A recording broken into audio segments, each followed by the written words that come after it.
Hello student, आप सबका स्वागत है इस ऑनलाइन सेक्शन में। स्टूडेंट, हम पढ़ रहे हैं एसपी सब्जेक्ट और इस एसपी सब्जेक्ट में हम चैप्टर नंबर 2 और उसका जो लास्ट पार्ट अभी आज मैं फिनिश करने वाली हूँ, चैप्टर नंबर 2। तो आज हम पढ़ेंगे। हम पढ़ने वाले हैं आज कमर्शियल बैंक।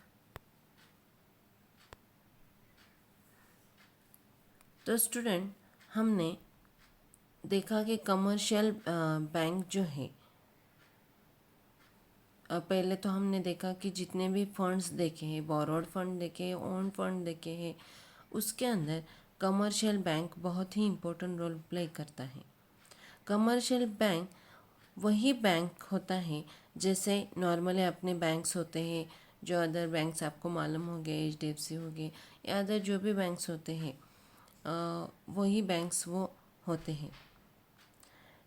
वैसे ही कमर्शियल बैंक भी जैसे अदर बैंक पैसे देते हैं, लोन देते हैं, हमें जो जो फैसिलिटी हमें प्रोवाइड करती है, उसी तरीके की फैसिलिटी कमर्शियल बैंक भी प्रोवाइड करती है। जितनी भी अलग अलग सोर्सेस ऑफ फाइनेंस है, तो वो बिजनेस का रिक्वायरमेंट कैसा है, उस तरीके से उसे पैसे देती है या फिर पैसे मिलते हैं। कमर्शियल बैंक एक अच्छा सोर्स है जहाँ से आप पैसे ले सकते हैं। जो भी कॉरपोरेट फाइनेंस है इंडिया के अंदर, उस पे ये कमर्शियल बैंक बहुत ही इम्पोर्टेंट है। जैसे लोगों की नीड होती है, उस तरीके से वो अलग अलग वे से वो पैसे आते हैं और उस हिसाब से वो प्रोवाइड करती है। हम देखेंगे there are number of sources of financing short and medium term business requirement along this commercial bank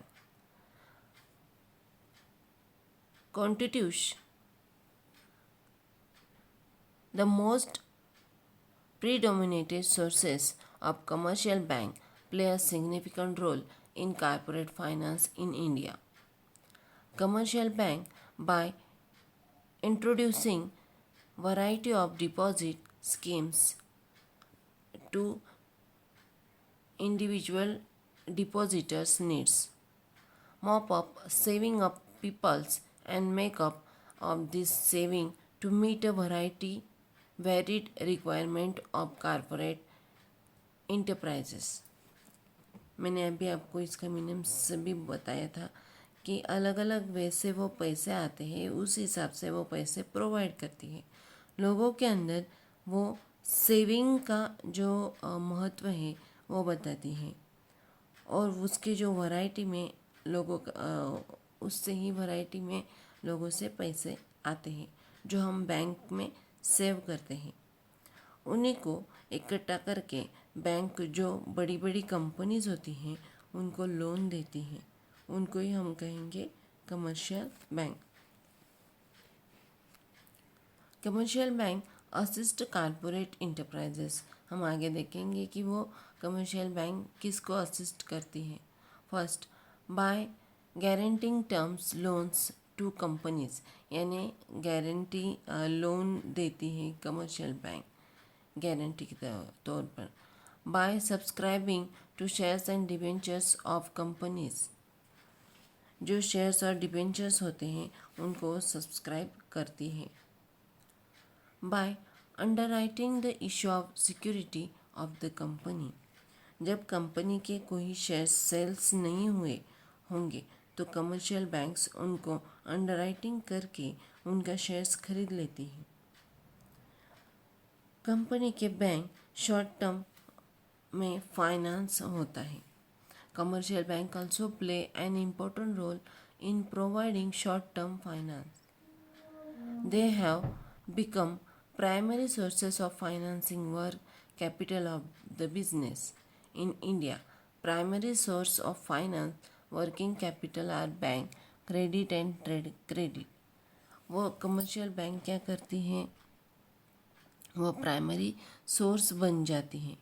in working day के लिए जो भी कैपिटल लगता है उनको भी ये बैंक कैपिटल प्रोवाइड करती हैं। अभी यहाँ पे bank have introduce many innovative scheme from यानी वो अलग अलग स्कीम बैंक प्रोवाइड करती है, जैसे कि ओवरड्राफ्ट हो, कैश क्रेडिट हो, या फिर कैश लोन हो, या फिर डिस्काउंटिंग बिल्स ऑफ एक्सचेंज हो।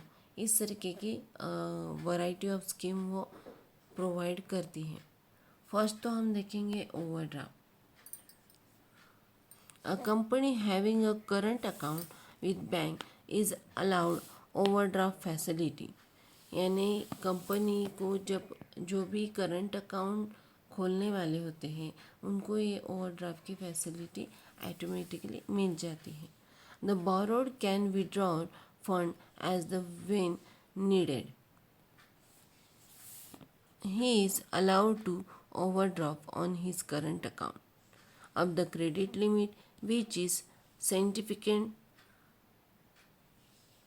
by bank. Within this stipulated limited, any numbers of drawings are permitted. Repayment can be made whenever required during the time period. The interest is determined on the basis of actual amount withdrawn। तो ये overdraft आप कह सकते हैं। यानी overdraft क्या होता है, आपको आपका कोई भी बिजनेस है और आप बिजनेस चला रहे हो तो वहाँ पे अकाउंट आपको खोलना पड़ता है। तो नॉर्मल अकाउंट न खोल के आपको जब ओवरड्राफ्ट फैसिलिटी वाला करंट अकाउंट खोलना पड़ेगा। जब फ्यूचर में आपके पास करंट अकाउंट में पैसे ना हो तो आप ओवरड्राफ्ट फैसिलिटी को यूज़ कर सकते हो। फॉर एग्ज़ाम्पल, आपके अकाउंट में हो 50,000 हो, पर आपको बिजनेस के लिए कुछ वर्क करना है आपको, तो उसके लिए आपको 17,000 लग रहा है। तो आप बैंक से 50,000 निकाल सकते हो और 20,000 का आप ओवरड्राफ्ट बना सकते हो। तो उसके कई बार अलग से चार्जेस भी लगते हैं या फिर नहीं भी लगते हैं। तो करंट अकाउंट के अंदर आपको ओवरड्राफ्ट फैसिलिटी मिल जाती।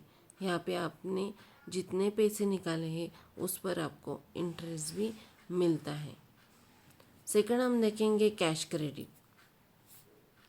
It is also an important and popular forms of financial aids. This forms of credit is operated in same manners as overdraft facility. The borrower can withdraw amount for his cash credit amount up to a stipulated limited based and security margins। यानी यहाँ पे हम देख सकते हैं कि एक same overdraft की फैसिलिटी जैसा होता है।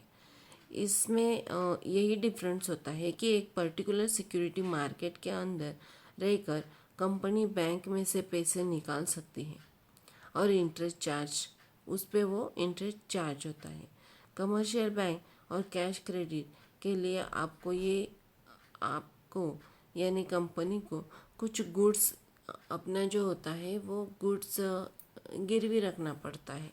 यानी cash credit is given against pledge और हाइपोथिकल्स ऑफ गुड्स और बाय प्रोवाइडिंग अल्टरनेटिव सिक्योरिटी। यानी यहाँ पे आपको अल्टरनेटिव सिक्योरिटी यानी कुछ गुड्स आपको वहाँ पे गिरवी रखना पड़ता है, तभी वो आपको क्या करते हैं, पैसे देती है। Third, cash loan.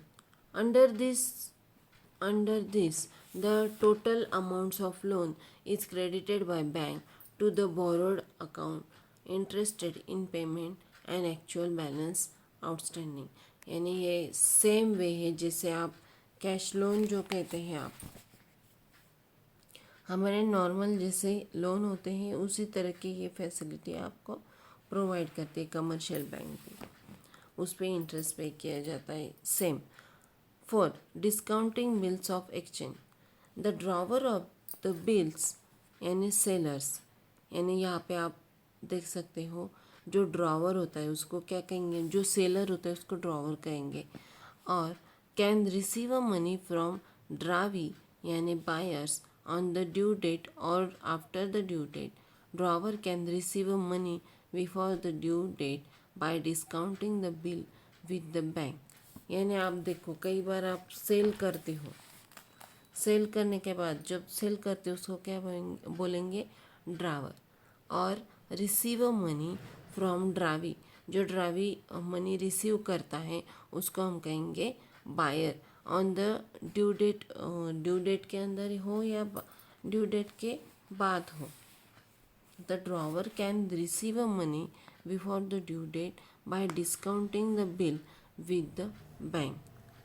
कई बार बैंक क्या करते हैं, डिस्काउंटिंग की फैसिलिटी आपको मिलती रहती है।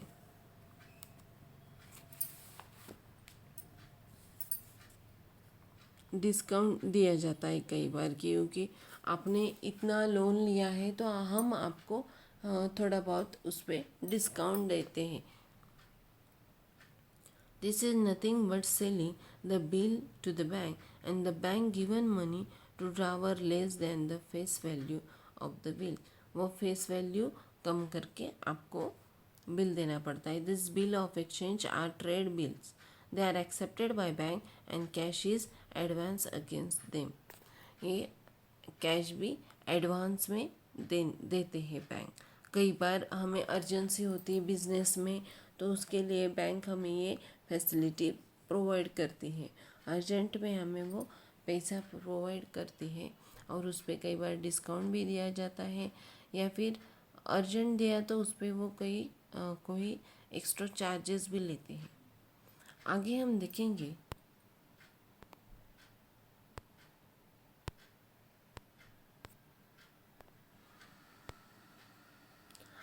देखेंगे फाइनेंशियल इंस्टीट्यूट। और यहाँ पे देखा है कि फाइनेंस सेंट्रल गवर्नमेंट हो यानी स्टेट गवर्नमेंट हो, हम पढ़ते हैं जैसे first industrial policy was declare in 1948। जो इंडस्ट्रियल पॉलिसी डिक्लेयर हुई थी फाइनेंस की, तो वो 1948 for a rapid industrial development in the country. यानी वो जो डेवलप हुई तो वो तेज़ी से एकदम डेवलप हो गई।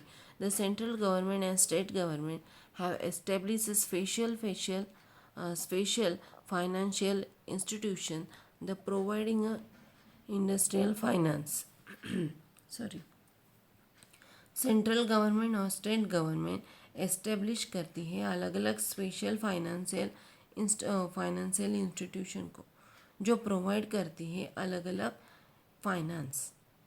लॉन्ग टर्म के लिए वो फाइनेंस प्रोवाइड करती है या फिर शॉर्ट टर्म के लिए भी वो फाइनेंस प्रोवाइड करती। Has become a important for new company as well as going concern.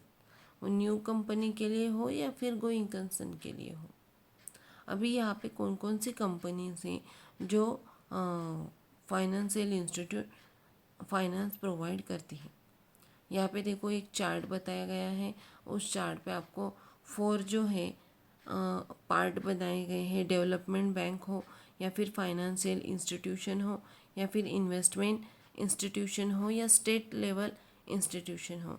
ये इतना भी इम्पोर्टेंट नहीं है हमारे एग्ज़ाम के लिए, सिर्फ ये आपको मालूम होना चाहिए, इसके लिए उन्होंने ये बताया है कि अभी डेवलपमेंट बैंक के लिए आपको 4 बैंक आते हैं। आपको सिर्फ इनका नाम याद रखना चाहिए। डेवलपमेंट बैंक में कौन कौन से 4 बैंक कहते हैं, अभी यहाँ पे IDBI यानी industrial development bank of India, IFCI यानी industrial finance corporation of India limited, third ICICI industrial credits and investment corporation of India. यानी यहाँ पे उनकी जो लॉन्ग फॉर्म बताए हैं वो आपको याद रखने हैं। SIDBI यानी small industrial development bank of India, IRBI यानी industrial रिकन्स्ट्रक्शंस banks of India.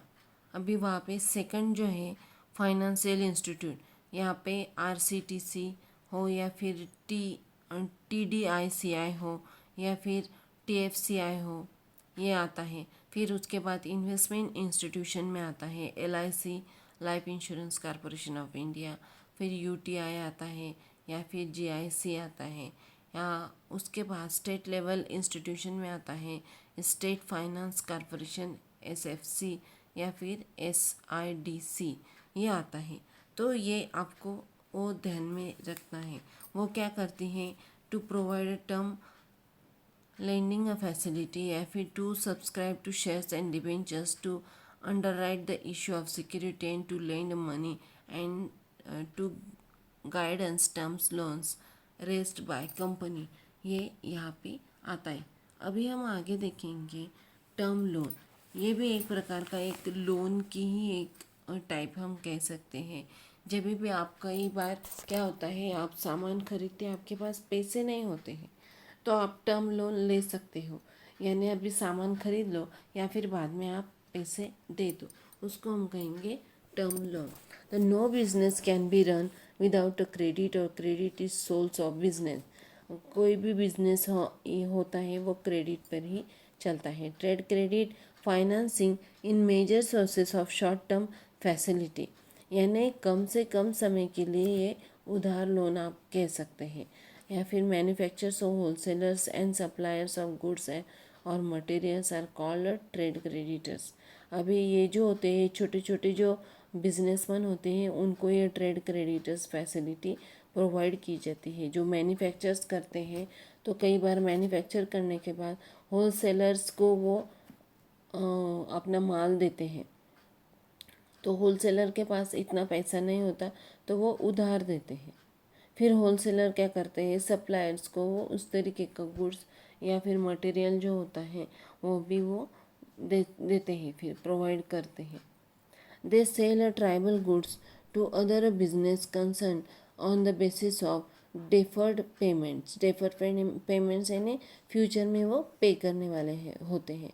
Future payments credit is extended by this business concern with intentions in increase their sales, and the business firm extended credit also becomes of customs that has been built up over time।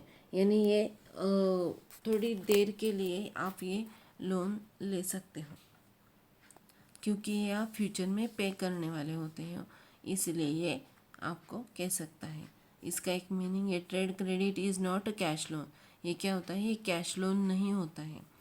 It results from a credit sales of goods and services which has to be paid at a future date after the sale take place. In other words, when goods are delivered by supplier to a customer and the payment is made after some time, it is called as a trade creditors। उसको ही हम trade credit बोल सकते हैं। Okay, तो दोस्तों आज इस chapter का हमने एंड कर दिया है। आगे के लेक्चर्स में हम देखेंगे चैप्टर नंबर 3। अभी के लिए धन्यवाद।